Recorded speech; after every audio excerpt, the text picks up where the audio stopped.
Hey, what's happening everyone? Johnny Man here and welcome to another Football Manager 2018 reaction video. Today, our topic is going to be sports science. So this video came out today, just a few hours ago. So as always, the link for the original video is going to be in the description below. If you want to check that for yourself, please do so. So basically, sports science, I didn't use that module much last season at all. So a lot of this might be new information to me, so I do have to apologize for that first and foremost. But without further ado, let's get to the topic at hand.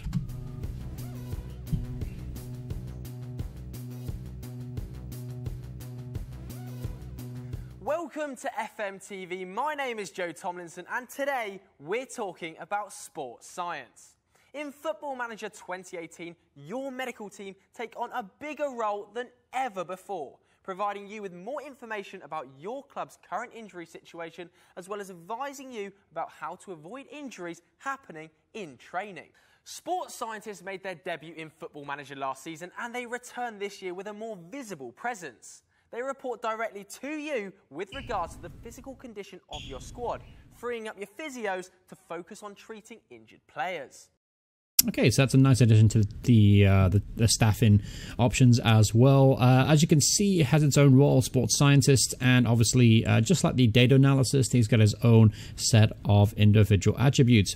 So, yeah, I mean, honestly, not much more to say about that, really. Obviously, it's a nice side addition, kind of expand your staff options. So, yeah, that's good. There's also a new dedicated sports science attribute for medical staff. You can view the feedback from your sports scientists on the new Medical Centre section, which is your one-stop shop for everything related to the fitness of your squad. All right, let's just wean back there a little bit. There you go. Okay, so, all right, so let's look at the overhaul real quick. As you can see, risk assessment, assessment by the sports scientist, injured, recently injured, return from injury. So yeah, this is obviously a really nice, well-presented screen. The risk assessment is interesting because Robert Pereira, let's see, 3 matches, 14 days. So basically it's saying that the match load is heavy on individuals and the risk of injury is going to be higher. So again, it kind of adds to the depth and detail that you can go into as far as, you know, watching out for a player that's been playing too much lately. Take a look, speak to your sports science expert, and then he will get back to you and tell you like, oh, obviously there's a match fatigue, high injury risk player, light injury risk. So it's a way to help you better manage and rotate your squad. So that's a nice addition there. Nothing much more really to talk about on the screen. Let's see what the feedback is though. I feel like the overall training program is like to lead to a lower than normal level of injuries, which is what you want. Pereira, Cathcart, Britos are seen as being high risk of injury, while Carrillo is seen as having an increased risk, with an 10% decrease in injuries so far this season compared to what we would expect on average. The positive statistic is reinforced by position 8th in the injury table. Okay, so basically it's a kind of an info way to... So it's a way to kind of like gather all that information as far as injuries and squad fatigue and stuff like that into one centralized area instead of have to click through, again, multiple different levels and screens and things like that. So it's definitely a really nice little solid addition. There are 5 panels within the section offering the most detailed insight and analysis of your team's condition in the series' history. The first of these, the overview panel, shows you who in the squad is currently injured, which players have recently returned from injury, and any players that are at increased risk of picking up an injury. At the top of the screen, you'll also see an assessment from your sports science team about your current training workload, your injury record compared to the rest of the league, and any changes you can make to your training methods to avoid injuries ahead of upcoming fixtures. What if we want to see how we can reduce the likelihood of injuries occurring on the training pitch? Well, you'll want to go to the risk assessment panel. This shows you your upcoming fixtures and current training workload, allowing you to easily match the intensity of your training sessions to your upcoming matches. Okay, so that's obviously that kind of reflects what happens in real life too. You have fixtures coming up. So basically, if you look here at the fixture list, you got 1 match in 7 days, and then another one in 7 days, and another one in 3 days. So it kind of gives you a heads up of what's happening in the very near future, so you can adjust your workload quickly based on the recommendation from your sports scientist. Obviously, these are all recommendations, and it's up to you how you perceive those recommendations. My staff, I usually take tips I kind of take them with a grain of salt. I listen to some. Obviously, if you build up a rapport with, if you build a decent relationship with somebody, Obviously, you kind of trust the judgment a bit more, so that's going to be another thing you have to build over time. And obviously, if you have a sports scientist that you like and you want to stay with, you're gonna release those recommendations more otherwise, I don't really see myself using this screen a lot. I mean, maybe if I'm seeing a lot of injuries and trying to understand why that's happening, I might be using it, but apart from that, I don't really see it affecting me too much on the day-to-day basis of playing the game. Your sports scientist will then point out when it would be best to lighten the player's workload and when they need to put in the extra hours on the training pitch. This will help keep your players injury-free for longer and potentially prove to be the difference between defeat and victory.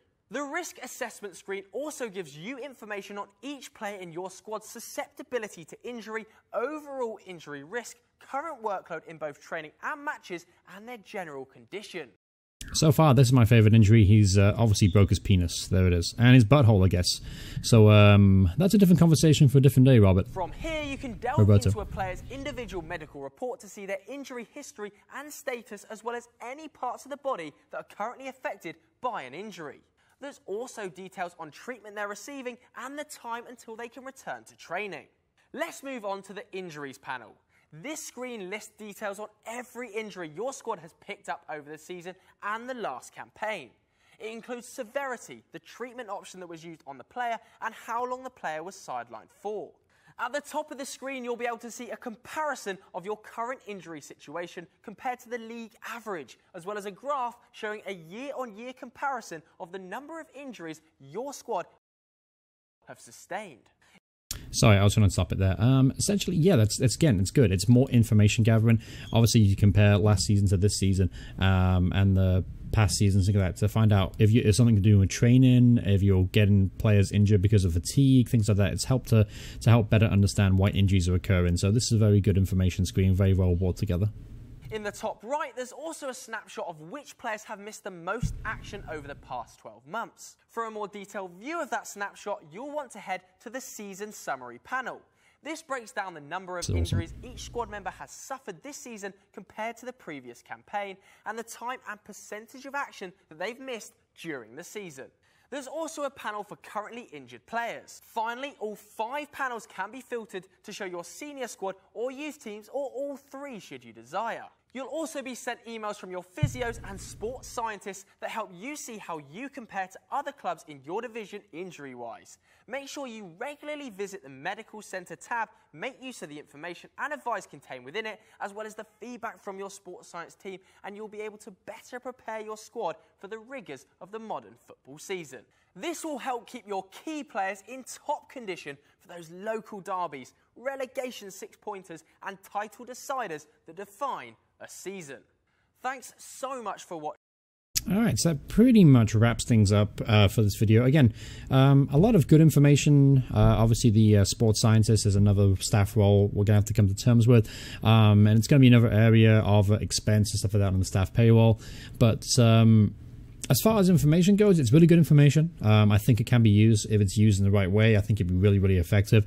I don't see myself using all that much, so I'm interested to see what you guys think. Will you guys be using the sports science module a lot? Will you guys be taking recommendations for your sports science so you can continue as usual? Or are you going to look at a bigger picture scenario where you don't use the sports science for like 2 years and then gather information for 2 years worth? Or are you going to use it on a more week-to-week basis? There's lots of questions I have with this. It's going to be interesting to see how. I don't think I'll use it that much, but who knows? Maybe we get into the game, I'll find the information very useful for me.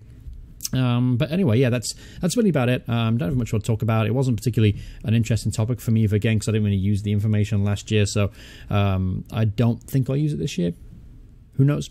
Anyway, but thank you guys so much for watching. Hope you guys enjoyed this little reaction video. Again, if you want to see the original video for yourself, please check the link in the description below. Thank you guys so much for watching, and I'll see you all in the next video. Goodbye.